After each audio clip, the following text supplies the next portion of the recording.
Even in the revelation of our triumph, you see the depth of our despair. Hey, welcome back, ScreenCrush. I'm Ryan Airy, and let's talk about whatever the hell is happening on the Acolyte. Now, even though I think the show isn't perfect, I love having a good Star Wars mystery to solve. We haven't had a really good Star Wars theory to sink our teeth into since Rey's origin, and well, we all know how that turned out. Because you're a Palpatine. But one of the most exciting aspects of the Acolyte is that we have no idea what the hell is actually going on. As soon as we get one answer, like who is the Master, we also get a litany of more questions, like what's up with the weird Force Coven, how were Mella and Osha created, and what really happened the Night of the Fire. Yeah, I mean, like, what is Master Squid Game hiding? What are you hiding, Master Squid Game? Tell us now! Doug, hey, take it easy, boy, we'll get there. So, here on the channel, we have thrown out numerous theories, and what we're going to do today is to run through all those theories that we've talked about so far. And then I'm going to bring on Dodd Seitz and Colton Ogburn to lay out even more theories of their own and that we have scoured from across the internet. And before we get started, I've been so excited to show you guys this brand new "What About Droid Attack on Cookie" shirt that Colton and Ren designed for our merch store, along with our brand new "The Ability to Speak Doesn't Make You Intelligent," a quote from a wise Jedi Master. We have other cool parody merch linked for you below, and thank all of you for your support. So, like I was saying, I think Star Wars is, at its core, a saga of mysteries. The opening shot of the franchise tells us a mystery. Who are these big guys in the ship, and why are they chasing these little guys? And then the saga only raises further questions, like who were Luke's mom and dad, and how do stormtroopers pee? Now, I have some problems with the look and pace of the Acolyte, but I love the mystery of the show. It feels very Star Wars to me, and I think we're going to get another big reveal and some ties into a character that we know from the future, be it Anakin, Grogu, Palpatine, or your mom. So, let's talk about the theories that we've already covered on the channel before we lay out every single new theory that we could find. Number one theory, and we did make a whole video about this, is that Mella and Osha are a Force dyad. So, to give you some background, a dyad in the Force is when two beings are connected through the Force. Like pizza rolls. No, more like soulmates. Rey and Ben Solo were a Force dyad, and this gave them the ability to communicate across trillions and trillions of miles, and even to pass physical objects to one another through the Force. But more importantly, the Force dyad energy was so great, it allowed Palpatine to finally heal himself. A dyad in the Force. A power like life itself. In our past theory video, we pointed out that in the non-canon Plagueis novel, Palpatine's former master attempted to form a Force dyad with his apprentice Palpatine. Remember how Palpatine talked to Anakin about how Plagueis could cheat death? He could even keep the ones he cared about from dying. And then later he said, If we work together. This is because Palpatine wanted to use Anakin's sweet midi-chlorian count to sustain his own life force. So our theory is that Mella and Osha were created to be a Force dyad, and maybe even that their coven was secretly going to feed off their life force to sustain themselves. And then we could find out that the Jedi were responsible for the fire and the destruction of the coven, but that they were trying to save the lives of the children. Oh, won't somebody please think of the children? Now, this theory would be awesome because it would tie together the prequels to The Rise of Skywalker and explain one of the franchise's most inexplicable decisions. Somehow Palpatine returned. So that's the theory that I think is most likely. However, we've also talked about a theory that I think is pretty unlikely, but is the most bonkers Star Wars theory since Darth Jar Jar. Oh, hey there, do you have a VHS copy of Superman 4? Oh, actually we do. It's in the basement. Doug, can you go down and get that? Don't worry, person, I'll go down and get it. Even though I don't want to go down those dark and scary stairs. That's okay, buddy. You can do it. Okay. So do you... Oh no! I'm falling! Oh jeez, I'm still falling! Oh boy! Oh, still going. Well, these are a lot of stairs, person. How far down is this basement? Oh! Buddy, are you okay? Yeah? Well, I'm bleeding. I was really sorry about that, buddy. I feel really bad about that. But you know what? I think I have a solution. How about we upgrade our outlet covers to these Snap Power lights? Check these out. All you have to do is unscrew your outlet cover and then install the Snap Power lights. The Guide Light 2 lights have no wires, no batteries, no electricians. They just install in seconds, and they're energy efficient, costing less than $1 per year. These things are so cool. You can dim or brighten them or use the off setting. These LED lights last more than 25 years, and you don't need to use some bulky nightlight that's taking up outlet space. These are great for hallways, for countertops, or the bathroom, so you don't have to turn the light on at night, or other places like staircases. Boy, now you tell me. So click our link below to get 10% off your Snap Power Guide Light. It is a huge home and office upgrade, and it's so easy to install. Now, back to what I was saying. A few weeks ago, a friend of the channel, lawyer/actor/dreamweaver Mike Mazzella, told us that he thinks that Mella and Osha could actually be the same person. Like Fight Club? Like Fight Club. And the reason that they can appear in the same place at the same time is because one of them is actually force projecting protecting the other. This would mean that only May or Osha survived the fire, and then the other twin attached her mind to the others, sort of like how Palpatine transferred his essence into a clone body in Rise of Skywalker. Now, I think this theory was disproved in this episode, but I'm gonna hash it out with Colton and Dodd in just a little bit, because hey, you never know. Now, Colton also wrote a video for us where he theorized that the mother was actually the Sith Lord. Now, obviously, she's not the stranger that we see in this episode, that's Manny Jacinto, but we don't know for sure that the stranger is the Sith Master. He could be the apprentice. And if that's the case, it would mean that the mother could be the master, and that she would have told Qimir everything that happened that night, which is why he seems to know so much about what went down. You trust him, even after everything he did to you. Now, I do have another theory that connects to the High Republic books, but right now, I am thrilled to be joined by ScreenCrush guest contributor Dodson Seitz and our very own Colton Ogburn, who, never forget, is the guy who is trapped eternally in our television, but he doesn't know it, so please don't tell him. So you guys have heard the rundown of all of the theories that we've talked about here on the channel so far. I know you've got your own theories that you're excited to tell us about, so I want to run through all of those, and I want to talk about what we all think is like the most plausible. Let's start with the one that I think is by far the most likely, which is that May and Osha are a Force dyad. Dodd, Colton, what are your thoughts on that? Dodd, what do you think? Yeah, I mean, I think this absolutely. I think when I was starting from the first two episodes, I thought that was fairly plausible. I thought there was a lot of echoes of that, right? We saw that with just the dichotomy of how they were making their choices in episode 3 and the differentials between May and Osha, right? Especially with the yin yang symbol. So to me, I'm going with the fact that they're a Force dyad. I don't even know if it's to be as much of a theory anymore as if it is just that's what they're trying to echo there. And to me, it's a good fit, right? Because it does, the twins aspect of it does have a lot of does rhyme a lot with the prequel trilogy and things of that nature, and even Luke and Leia, while also having the dyad aspect rhyme with the sequel series. So to me, the Force dyad aspect is pretty strong. Not only that, but the mystery that I think is tied to that as well is how the twins were created, right? Right. And I don't know if either of you have a theory on that. I'm excited to talk about that. But like I said earlier, if the twins were created through some unholy Force magic, cloning, secrets only the Sith knew, that kind of thing, then it would make sense, because whatever Anastasia and the mother did to create them apparently is quite illegal. So they are trying to keep that a secret. So it would make sense if it was some dark power. And again, anything that makes the Rise of Skywalker make more sense, I'm all for. Colton, what do you think about the Force dyad theory? Where do you stand with that? Man, to quote some of our most popular thumbnails, that everything connects. When you look at the Sith's plan, when we hear in the prequels, we hear Palpatine talk about the ability to cheat death and the ability to create life. And then we know that Anakin was, a virgin in the Force. Rise of Skywalker, we hear about the Force dyad and how it's essentially, as powerful as life itself. And that is how Palpatine was able to regenerate himself.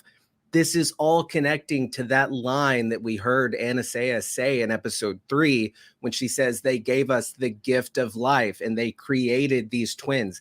It's all connected, man. In this book right here, it's been a while since I read it, but I'm pretty sure we learn that Plagueis attempted a Force dyad with Palpatine and failed. He attempted to create life, as we know. He mastered Force healing. We've seen Grogu do Force healing. We've seen Rey do Force healing. I think what we're seeing with Disney Star Wars, and you can complain about various different things that Disney Star Wars has done, but one thing that I really want to compliment them on is they are connecting these various eras of Star Wars, all the way back to the Acolyte, to the furthest future with Rise of Skywalker. And I think we are finally getting the connections. I think we're finally going to see the line drawn, and we're going to understand the connections between Force healing, creating life with the Force. And I think that is all connected to your question of Force dyads. I think that is the key to making all of this work. And yes, I 100% agree that we're going to learn May and Osha are totally a dyad in the Force. And I actually have another theory that I'm working on. I'm not going to reveal it now. I'd like to do a video on it. But I think there's another Force dyad with Anakin Skywalker Yeah. I'd Oh, like you to. think there's another? Oh, okay. Okay. Cool. Yeah, I Cool. think Cool. there's Well, another. that's a nice tease. Like and subscribe if Okay. you want to see more. So, like I was saying earlier too, this is great because it takes that line of, Palpatine saying to Anakin, if we work together, we can also learn to cheat death. It connects to the Bad Batch. In a way, it connects to the Clone Wars, because the Clone Wars also had this subplot of Cad Bane stealing Jedi or Force sensitive kids, Right. So I love how all of these different elements do seem to come through and connect. Now, one interesting thing too that's so much fun about the Force Dyad is the rules are still being written, right? Snoke says to Kylo Ren and Rey, "Oh, I was the one who forged your connection."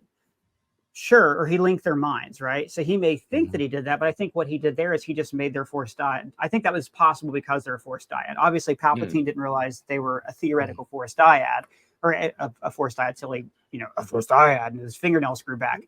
With May and Osha, we have this.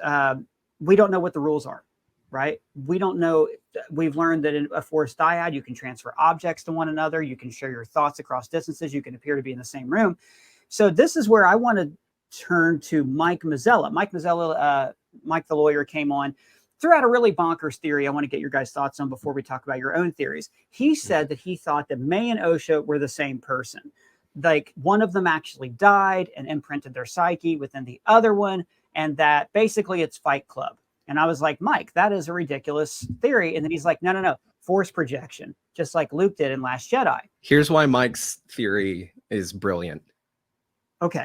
Force dyads and essence transfer, I think, are two connected things that we're about to see here. When this year in episode 3, we saw that these twins were paternal twins. Now, this could just be a production issue, but they obviously looked different. And now that they're older, they are identical twins. So I think that there could be something there with hinting at the fact that perhaps they are two separate people, or they once were, and now it's like a split personality type situation. And I think that the hint that we're getting here is perhaps one of the sisters died and that Force dyad still exists, but we've seen an essence transfer occur, which is something that the Sith have been obsessed with. Palpatine wanted to transfer his essence into Rey. We know that when his body died in Return of the Jedi on the Death Star, he transferred his essence to another clone body. That's how he controlled Snoke. This is something the Sith have always done, and I think this is something that the witches were doing in episode 3 when she said, when I die, do you promise to continue this coven and all of that? I think that might have meant that she would be transferring her essence into her daughters. So if that's a power that they have, and like I said, I think that their dark side magic is something that is adopted eventually by a Darth Plagueis, who is of course Palpatine's master, and then that's why Palpatine is obsessed with it in the Skywalker saga.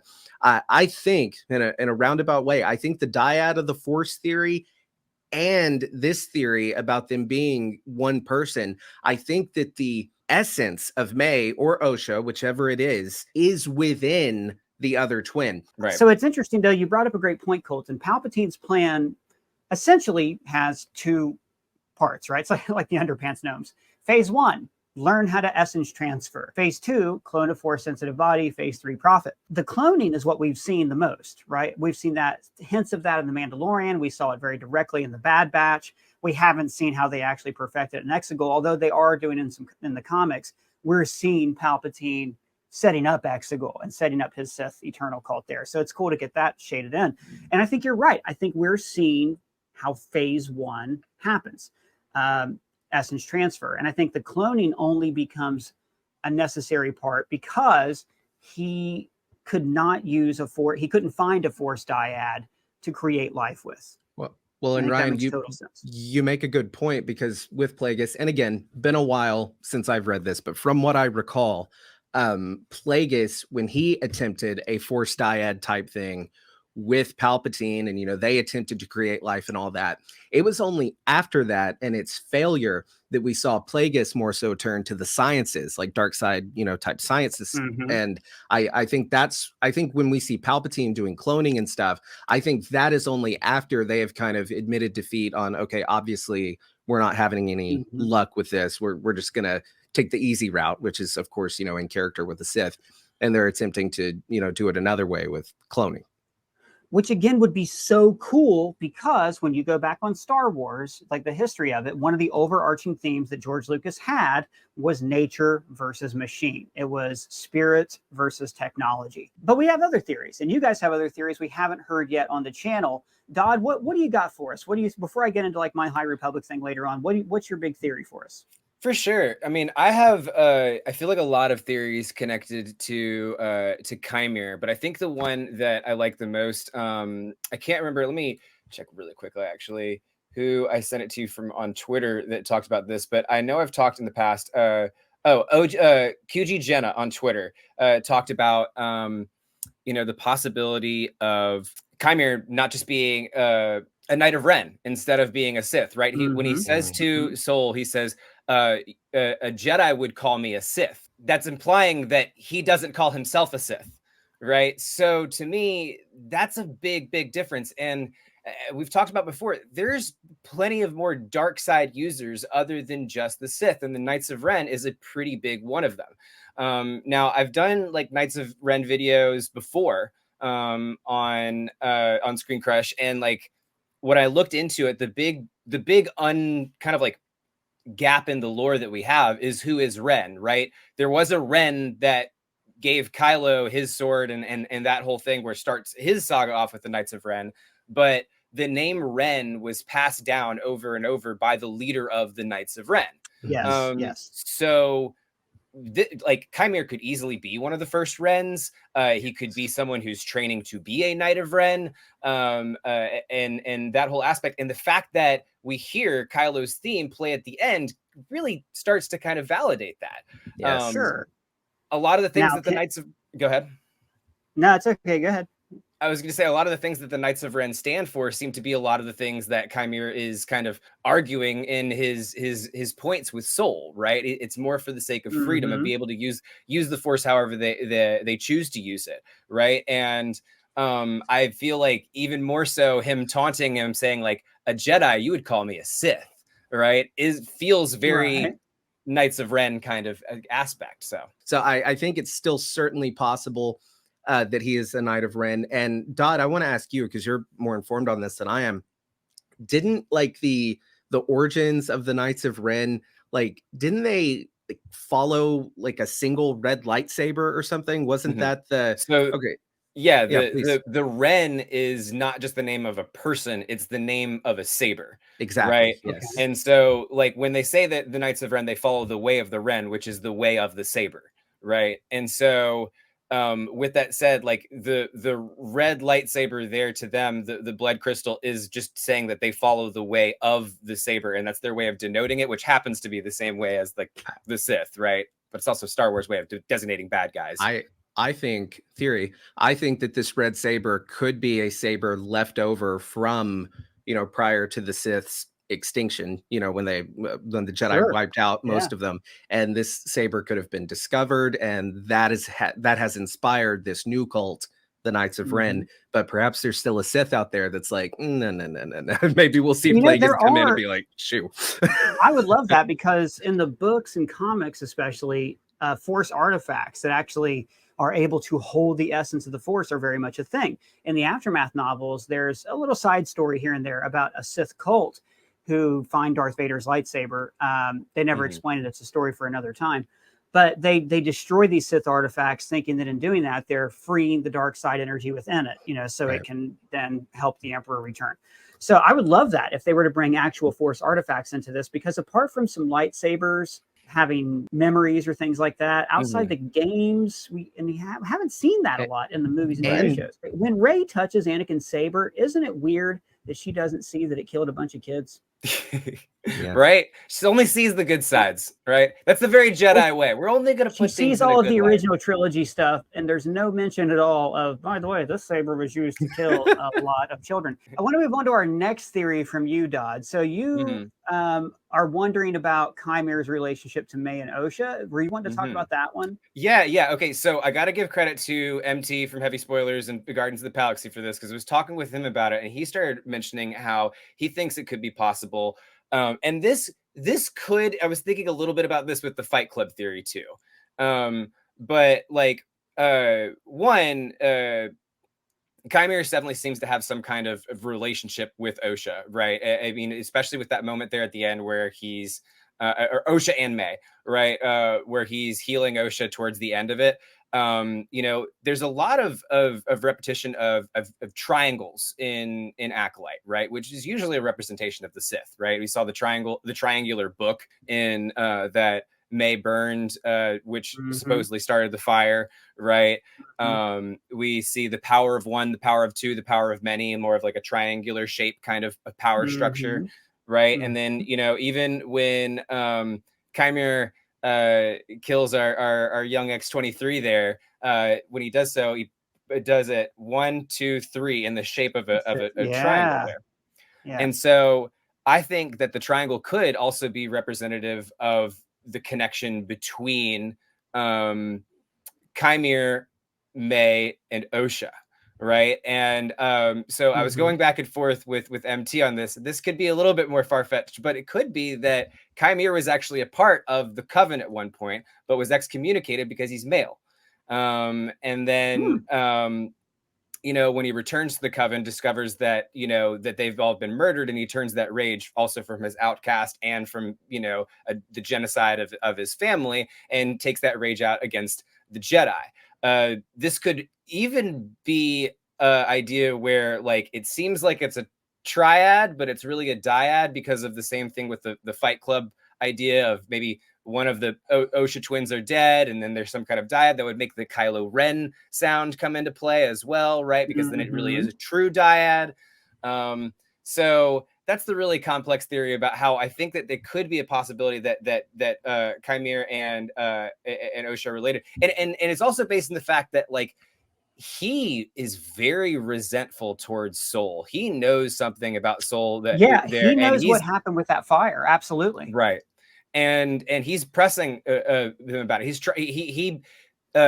The most damage that he did, I think, in all the whole episode, despite all of the killings that he did, was the fact that he got Soul to a point where he's like, Osha, there's something I got to talk to you about when we get to the ship and give you the truth of this. Like, that was something he was keeping very, very secret throughout all of these people dying. And all of a sudden he's caved on that. That's got to be big. What do we think happened the night of that fire? What are your best theories on this? And there's a lot open to interpretation, but you know, it could have really been anything. But do you guys, either of you, have like a series of events that you think occurred? You know, man, I got asked this. I was on Guardians of the Galaxy last night. I'm not sure, you know, when this is airing, when that's airing. No, yes. Podcast, yeah. Whitney or MT, they asked me this exact same question, and I had no theory, but my response was, it was something bad. And I think that is the mystery of this show. I don't think the mystery of this show was who is the Sith or whoever. I mean, we know that now. I think the true mystery of this show that we're not going to really see a reveal for perhaps until the finale is there was something truly awful. And when I say awful, I mean the Jedi, I think, did something truly awful that night at this Coven. And I mean, because it, you know, it has made I'm terrible with the names. Receding Hairline Jedi and Wookiee Jedi. Both of Torben. them, you know. Torben and Gilnaka. There we go. Yeah. Torben took his own life. And before that, he went silent. The Wookiee Jedi, he went into hiding, you know, and secluded himself. So they are feeling great guilt for whatever went down that night. And I think we, you know, have seen in like trailers and stuff, we are going to see some more. We have not seen everything that happened that night. We're going to see some more in future episodes. I would be surprised. Well, Dodd, do you have a theory before I lay down what I think it could have been? Sure. Yeah. No, I 100% think that after the Jedi had done all their little exploration on the island and stuff like that, they determined that the Coven themselves were a threat. Like, behind closed doors, they determined that they were a threat. And you know, I think a lot of what Acolyte's doing is showing the Jedi in a very theocratical. That's right, theocratical point of view. Lost the word there. Like, yeah, and that's what I think of. Like, I think of like the Spanish. Well, just speaking of children, I think of like the Spanish Inquisition, right? Where, like, you know, those theocracies, right, just went like crazy and just started kind of like anything that they seemed a threat to them, they just execute them on sight. sure. And I think speaking of children, right. Right. Speaking of stuff that would be appropriate for children, the Spanish Inquisition. No, speaking of kids, no one expects the Spanish Inquisition. Right. I think you're right. And I think that what happened is following the events of the Nihil, right? Mm-hmm. I talked about this in our episode 3 breakdown video, but basically there used to be a multitude of Force religions, and some of them didn't like each other, but they all tolerated one another. And there was this big festival in Jeddah every year. I think that after the Nihil, that petered out for some reason, and the Jedi instituted much stricter laws regarding the use of the Force. And that is probably one reason why we see the Jedi are now suddenly in the pocket of the Senate, or they're worried about their political enemies, which they were not during the High Republic books. They were a separate entity that, gave advice and consent to the Chancellor, but was not subject to the Chancellor's orders like we saw in the prequels. Right. So I think they got tied into the politics. And I think maybe after this series, the Sith see that that's a weakness, and that becomes part of the plan that they formed that Palpatine executes. And I think that night they went there exactly what you said, Dot. I think they went to execute the will of those laws. And I think the mother did what she does, and she possessed Torben. So I think some stuff went down there, and the Jedi felt like they were under threat, and they did something through the Force that caused that Force magic to like bounce back and just wiped everybody out. And I think they knew what they were doing when they did it. I think they mass killed this family, like this entire coven, like Jonestown, because they didn't die in the fire. I said it before, but we know what it looks like when someone dies in a fire in Star Wars. Right. It's a skeletal husk of Uncle Owen and Aunt Beru. So I'm still waiting on that Black Series action figure to come out. Oh, same vintage collection. Right. Yeah. Mm-hmm. Oh, I'll buy it in a heartbeat. Are you kidding me? 100%. It's the Searchers. So anyways, I think that is related to it. And I think the worst thing, I think Soul thinks the worst thing that he did was basically steal this child and lie to her for years about what happened. And his lie is also, the lie of, oh, this is how your family died. It meant that she could never let go of her trauma, which is why she didn't make it as a Jedi, because she still had those attachments. And I think he sees that as a failure.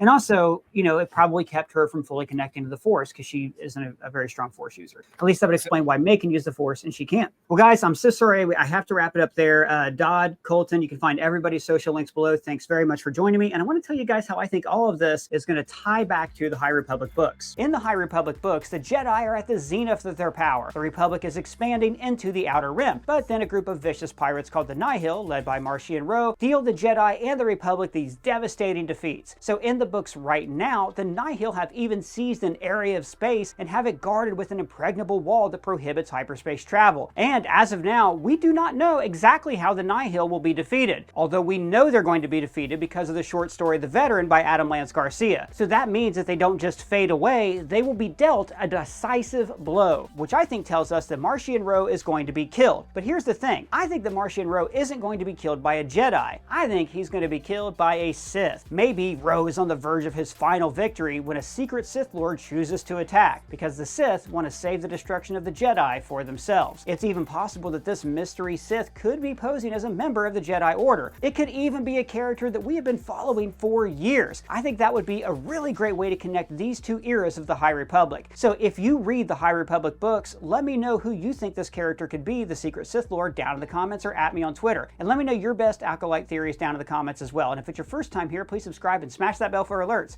For ScreenCrush, I'm Ryan Airy.